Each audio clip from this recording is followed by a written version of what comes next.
Assalamualaikum warahmatullahi wabarakatuh. Hari ini saya Nadia Sasabila akan mempresentasikan tugas akhir saya yang berjudul Perancangan Eco-Cultural Center di Kampung Wisata Kedung Semerup, Yogyakarta dengan pendekatan arsitektur ekologis.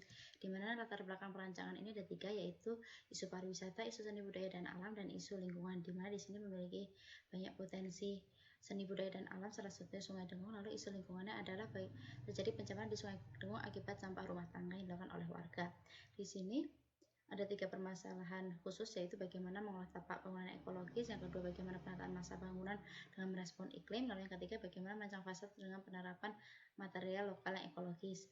Lalu di sini ada 5 batasan masalah, bagaimana mengolah tapak, memanfaatkan sumber daya alam yang ada, memanfaatkan sepadan sungai untuk kegiatan rekreasi, memanfaatkan material lokal ekologis, dan mengolah tata landscape untuk kegiatan di Eco-Cultural Center. Lalu di sini ada 4 variabel yang menjadi fokus desain, yaitu bagaimana kawasan hijau sebagai penyeimbang alam, respon terhadap iklim, hemat energi, dan material lokal yang ekologis. Berikutnya adalah kajian perancangan, di mana Kampung Kedung Semerup berada di Dengung, Desa Tridadi, dengan potensi alam dan budayanya, yaitu persawahan, Sungai Dengung, dan kolam ikan, serta potensi budayanya adalah kerajinan batik dan karawitan yang dilakukan oleh para warganya. Lalu berikutnya adalah Eco-Cultural Center adalah fasilitas yang mewadahi kegiatan seni budaya dan alam untuk menjadi daya tarik wisatawan dengan memanfaatkan potensi dan budaya yang ada.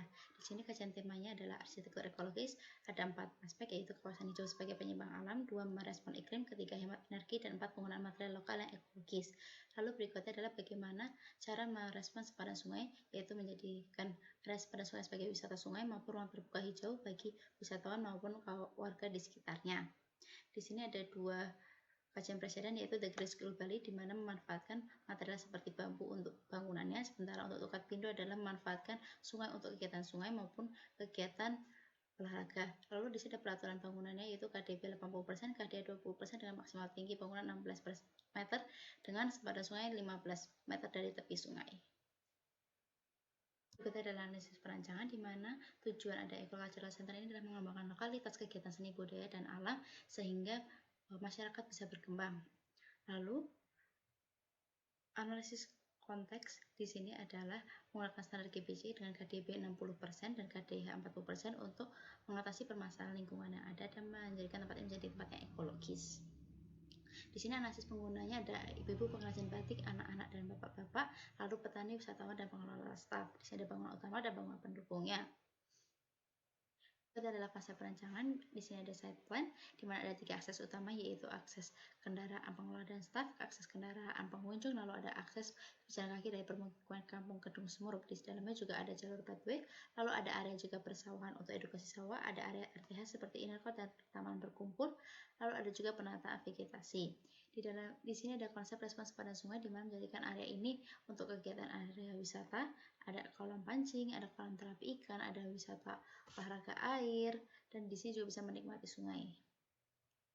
Lalu berikutnya adalah konsep tata masa bangunan, di mana tata masa bangunan di sini menerapkan pola klaster atau menyebar serta mendapatkan suasana yang berbeda di setiap areanya sesuai dengan kategori kegiatan yang masing-masing. Terdapat juga inner court sebagai media menangkap dan menyebarkan angin dan cahaya matahari ke berbagai bangunan yang ada di situ. Untuk konsep pencahayaannya di sini ada penggunaan shading dan vegetasi, vertical garden untuk membantu menghindari banyak masuk cahaya ke dalam. Lalu ada juga penggunaan vertical garden untuk membantu sirkulasi dalam ruangan maupun inner court untuk membantu menyebarkan udara ke berbagai bangunan yang ada. Lalu untuk konsep penggunaan material lokal ekologis di sini yaitu penggunaan ijuk, bambu petung, gombong logi, dan bambu apus untuk fasad bangunan baik struktural maupun non struktural, di mana material ini mudah didapatkan di sekitar site. Lalu untuk selubung bangunan di sini berfungsi sebagai dinding sekaligus pintu putar, di mana memberikan batas antara ruang luar dan ruang dalam dengan menggunakan material bambu yang diberi tanaman untuk membantu meminimalisir cahaya masuk ke bangunan serta membantu sirkulasi udara di dalam bangunan. Berikut adalah studi rancangan, di mana properti size bangunan utama sebesar 66,5%, ada aula karwitan, edukasi batik, edukasi pertanian, edukasi sawah, dan fasilitas sungai. Untuk bangunan pendukung 20%, bangunan servis 13,5%. Lalu berikutnya adalah respon iklim, di mana zoning area di sana 3, zona publik, zona pengelola dan staf, dan zona wisata, yaitu terdiri dari bangunan-bangunan wisata. Berikutnya adalah site plan, di mana di sini ada berbagai beberapa bangunan yang tersebar, lalu juga ada penataan landscape seperti inner court maupun edukasi sawah yang mengakomodasi kegiatan seperti pertanian dan ruang berkumpul. Di sini juga ada eksterior bangunan dan ruang luar seperti lobi, aula, fasilitas wisata air, edukasi batik, inner court, resto, edukasi pertanian, edukasi sawah, wisata sungai, dan kantor pengelola.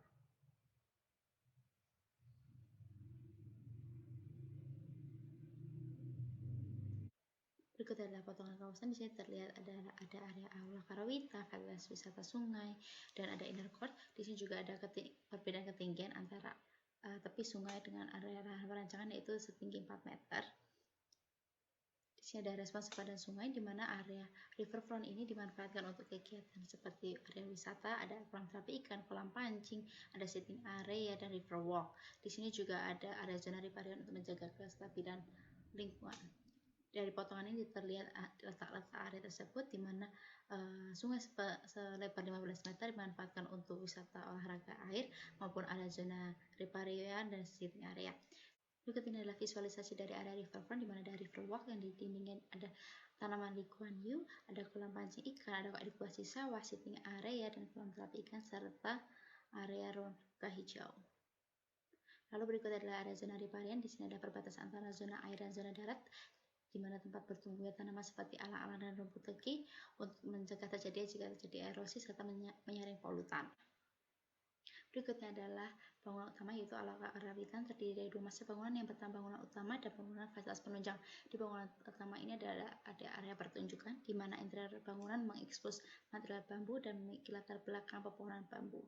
Di sini juga dapat dilihat bahwa aula karawitan menggunakan material bambu sebagai struktural, desain bangunan terbuka, dan pada langit-langit terdapat skylight untuk memasukkan cahaya ke dalam bangunan. Berikutnya adalah edukasi batik yang terdiri dari 2 lantai. Yang pertama lantai 1 untuk kegiatan proses batik, lalu yang kedua adalah area istirahat para pengrajin batik. Di sini dapat dilihat bahwa interior bangunan menggunakan material bambu dan terdiri dari 2 area. Lalu di sini ada area edukasi pertanian, ada 2 lantai. Yang pertama untuk kegiatan proses pertanian dan informasi pertanian, lalu adalah lantai kedua adalah istirahat para petani. Di sini area pertanian seperti area pameran. Berikut ini adalah tampak bangunan dari ketiga bangunan utama, yaitu aula karawitan, edukasi batik, dan edukasi pertanian dengan penggunaan material lokal yang ekologis. Berikutnya adalah bangunan pendukung. Yang pertama adalah lobby dan souvenir shop. Pada bangunan entrance, lalu fasilitas wisata air, ini adalah area untuk ruang ganti, ruang villa setelah bermain di wisata sungai. Lalu berikutnya adalah bangunan resto dan musola. Area musola 1 lantai, area resto 2 lantai, sementara kantor pengelola ada 2 lantai. Lantai pertama untuk area istirahat staf, lalu yang kedua, lantai kedua untuk ruang kerja kantor. Berikut adalah skema struktur, di mana aula karawitan menggunakan struktur bentang lebar dengan menggunakan material bambu yang membentuk lengkungan. Lalu untuk bangunan edukasi pertanian dan batik menggunakan sistem struktur rangka dengan material bambu dengan grid 4x8 dengan menggunakan sistem panggung untuk membantu penghawaan alami. Lalu untuk skema penghawaan dan pencahayaannya adalah inner court dan elemen air untuk membantu penghawaan di Eco-Cultural Center. Lalu ada inner court dan jarak antar bangunan membantu proses pencahayaan masuk ke dalam bangunan. Untuk pencahayaan alami di dalam bangunan menggunakan skylight pada atap untuk mengoptimalkan cahaya pada siang hari, lalu menggunakan selubung vertical garden untuk meminimalisir cahaya masuk pada sore hari.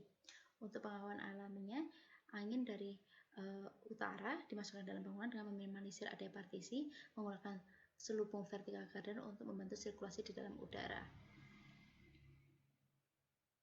Berikut adalah selubung bangunan, yaitu berupa pintu putar berkisi yang dapat berputar hingga 90 derajat dengan menggunakan material bambu yang menggunakan tanaman dengan sistem hidroponik dan ada saluran air di dalamnya. Berikut adalah skema air bersih dan air kotor, di mana air bersih didapat dari sumur air bersih yang ada, lalu air kotor dimasukkan ke STP IPA, lalu dimasukkan sumur resapan.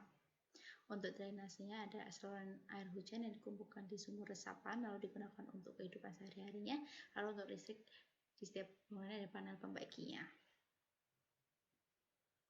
Untuk akses difabel dan kesenapan bangunan, di sini juga setiap bangunan terdapat ramp sehingga mudah untuk diakses oleh difabel. Lalu untuk kesenapan bangunan di sini ada 4 assembly point sehingga mudah jika terjadi kebakaran. Itu adalah detail interior ruang workshop pembatik. Di sini interior ruang adalah wujud dari keaslian sifat bambu yang digunakan sebagai material struktur maupun non struktural. Dan di sini ada 3 area, di mana ada area mendesain pola batik, ada area membatik pengrajin, dan ada workshop pembatik dengan ketinggian level 15 cm. Di sini ada detail arsitektural sitting area, di mana sitting area berada di sepanjang tepian sungai, dirancang untuk mengakomodasi dan menghidupkan kegiatan. Di sini juga sebagai titik poin untuk turun ke sungai. Di sini juga ada area kolam terapi ikan, di mana penggunaan proses fitoremediasi untuk menfiltrasi air dari irigasi untuk dimasukkan ke dalam kolam ikan. Berikut adalah detail arsitektural bukaan, di mana ini menjadi fasad bangunan berupa dinding bambu yang dikombinasikan dengan kaca, tujuannya agar untuk menarik perhatian pengunjung untuk datang ke bangunan. Berikut adalah uji desain. Yang pertama ada presentasi luas area landscape, yaitu didapatkan 50,4%, sehingga hal ini sudah memenuhi syarat minimal 40% dari luas total lahan. Lalu berikutnya adalah presentasi luas tajuk, di mana didapatkan hasil 60,3%, sehingga sudah memenuhi standar, yaitu 60%, dengan penggunaan beberapa vegetasi seperti pohon kelapa, pohon apus dan petung, lalu ada pohon angsana dan pohon mahoni. Lalu berikutnya adalah sudut jatuh bayangan pada Eco-Cultural Center di waktu krusial, yaitu sisi yang paling banyak terkena adalah sisi timur dan barat, namun menciptakan sudut bayangan yang baik sehingga melindungi bangunan dan memberikan kenyamanan penggunanya. Untuk orientasi bangunan terhadap angin, didapatkan beberapa titik masih mencapai 4,1 meter per second. Hal ini perlu ada penataan vegetasi untuk meredam atau mengurangi angin yang masuk ke Eco-Cultural Center.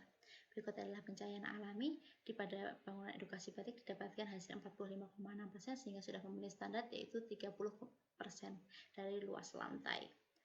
Berikutnya adalah bangunan edukasi pertanian, didapatkanlah 31,1%. Hal ini sudah memenuhi standar dari presentasi luas bukaan, yaitu 30%. Berikutnya adalah penghawaan alami pada edukasi batik dengan bantuan ventilasi silang, yang didapatkan adalah 9,62%, sehingga hanya sudah memenuhi kriteria ventilasi sebesar 5% dari luas total lantai. Untuk bangunan edukasi pertanian didapatkan hasil 11,8% dari luas lantai, sehingga sudah memenuhi standar minimal, yaitu 5%. Lalu berikutnya adalah penggunaan material lokal ekologis. Di sini ada material struktural dan non struktural, dan ini perhitungan untuk bagian atau aspek pada fasad. Dalam hal ini pondasi tidak dihitung dalam perhitungan. Dari aspek struktural didapatkan hasil 50,8%. Hal ini sudah memenuhi standar minimal, yaitu 50% dari keseluruhan penggunaan material. Lalu untuk material aspek non struktural didapatkan 92,8%, sehingga sudah sangat memenuhi kriteria. Sekian presentasi dari saya. Wassalamualaikum warahmatullahi wabarakatuh.